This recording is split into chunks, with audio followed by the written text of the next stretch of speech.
sector.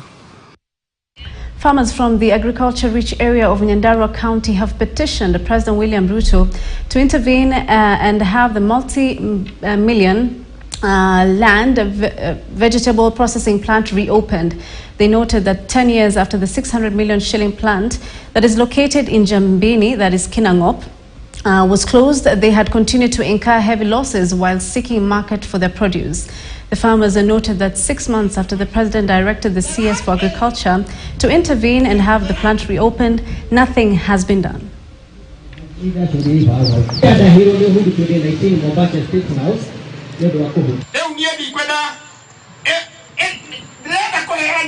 Kwa nini Ligadhe na anajua hatuna kingpin mwingine katika Mount Kenya? Ni yeye peke yake na anasikia wananchi wanalia. Kwani yeye alichaguliwa awe wa Murang'a na Nyeri?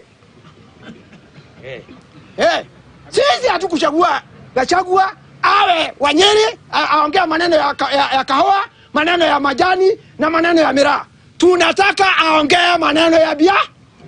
Tunasikia vibaya wakati tunaona mheshimiwa rais anaenda kule Ujeruoni, anashughulikia mambo ya samaki, anaenda kule Western, anashughulikia mambo na miwa ama sugarcane, anaenda kule Wasinigishu, anashughulikia mambo na mahindi, anaenda kule Mombasa, anashughulikia kitu tunaita blue economy. Lakini hapa kwetu, kwa sababu sisi tuko na dhahabu yetu, viazi, cabbage, minji, hawana shughuli.